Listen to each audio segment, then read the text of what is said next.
Do that one dance, baby. That one dance. Assalamualaikum warahmatullahi wabarakatuh.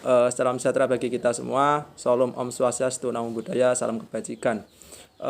Di sini saya mewakili kelompok 10 akan menyampaikan sedikit pembukaan ataupun prolog dari presentasi dari hasil kerja kelompok kami tentang perencanaan sumber daya manusia dari kelompok 10.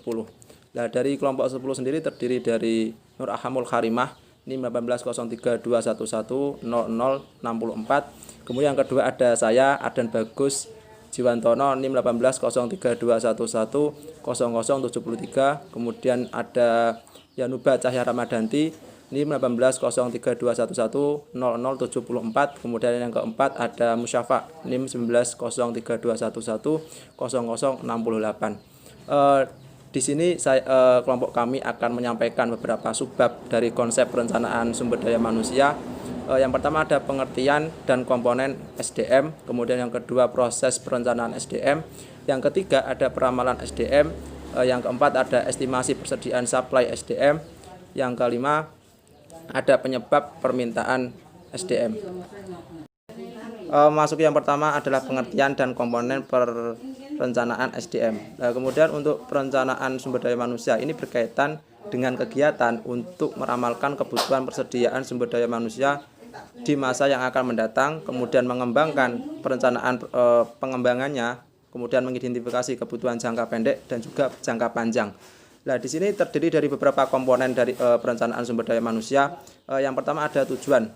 Tujuan ini menghubungkan antara karyawan ataupun SDM dengan perusahaan dan organisasi baik dalam jangka pendek maupun jangka panjang.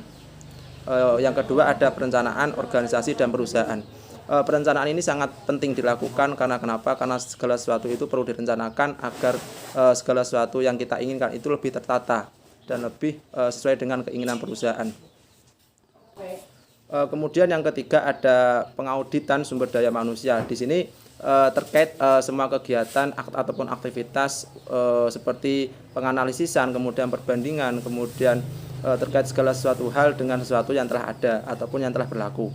Kemudian ada peramalan sumber daya manusia. Ini merupakan suatu memperhitungkan segala sesuatu seperti perkembangan teknologi, kemudian segala sesuatu kebudayaan, kemudian tren, kemudian segala legislasi ataupun kebijakan-kebijakan yang berlaku pada saat itu.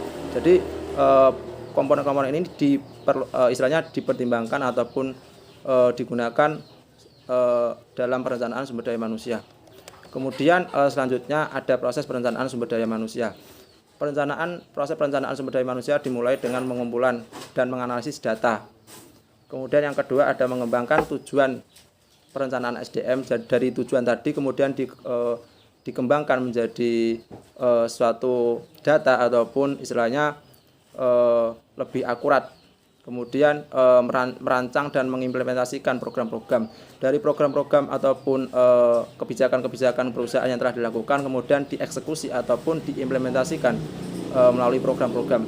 Kemudian mengawasi dan mengevaluasi program-program. Setelah melaksanakan program-program ataupun istilahnya kebijakan-kebijakan perusahaan itu dilakukan evaluasi guna untuk memperbaiki perencanaan tersebut di masa yang ataupun di periode di masa yang akan datang. Jadi digunakan sebagai bahan evaluasi pertimbangan untuk perbaikan di masa selanjutnya. Untuk selanjutnya akan disampaikan oleh rekan saya. Peramalan sumber daya manusia. Peramalan merupakan prediksi kondisi masa depan berdasarkan informasi sekarang dan dulu. Peramalan sumber daya manusia merupakan kebutuhan bagi peramalan sumber daya manusia dalam suatu perusahaan atau organisasi. Terdapat beberapa metode dalam peramalan sumber daya manusia menurut Mathis and Jackson 2001. Yang pertama, metode penilaian. Terdiri dari 5 macam.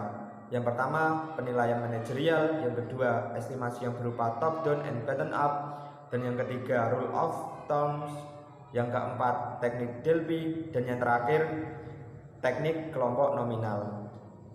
Sedangkan metode matematis terdiri 5 macam juga. Yang pertama, analisis rasio kecenderungan. Yang kedua, analisis statistik regresi. Dan yang ketiga, metode simulasi. Dan yang keempat, rasio produktivitas. Dan yang terakhir, rasio jumlah tenaga kerja yang dibutuhkan. Saya akan menjelaskan estimasi persediaan suplai sumber daya manusia. Ada dua sumber, yaitu yang berasal dari internal atau dalam, dan yang kedua berasal dari eksternal atau dari luar. Saya akan menjelaskan tentang penilaian internal terhadap ketenagakerjaan organisasi atau perusahaan.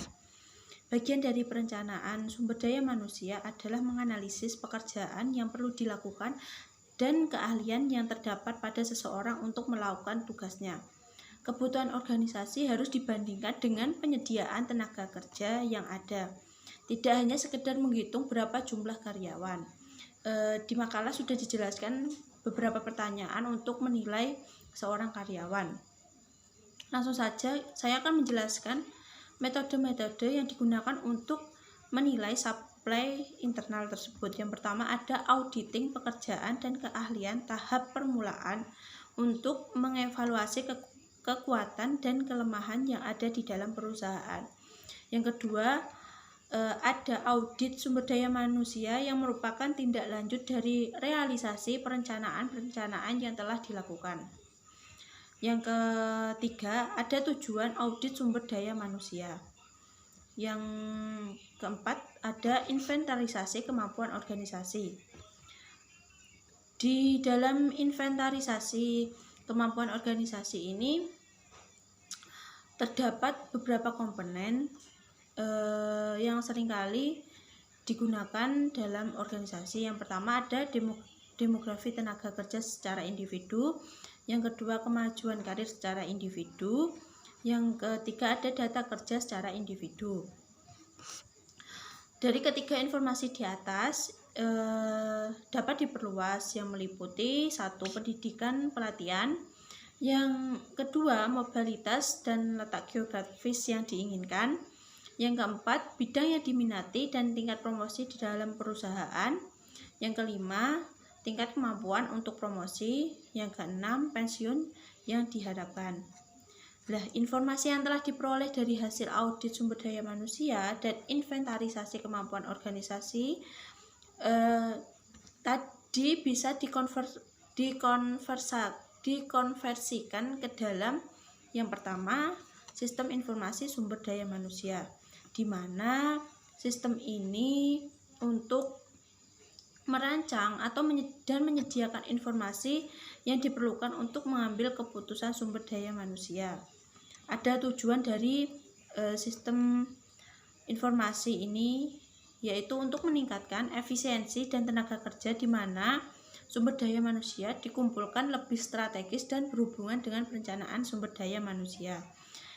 Yang kedua, kegunaan dari sistem informasi dari untuk sumber daya manusia ini, yaitu penilaian internal ini terdapat succession planning yang merupakan proses HR planner dan operating manager digunakan untuk mengkonversi informasi mengenai karyawan-karyawan yang ada sekarang ke dalam keputusan-keputusan menyangkut dari internal job dari karyawan di masa yang akan datang. Selanjutnya saya akan menjelaskan tentang analisis lingkungan eksternal. Analisis lingkungan eksternal ini merupakan proses penelitian terhadap organisasi untuk menentukan kesempatan atau ancaman. Hasil analisis dari lingkungan eksternal ini dapat mempengaruhi rencana sumber daya manusia, karena setiap organisasi akan masuk pada pasar tenaga kerja yang sama dan memasok juga dari perusahaan lain.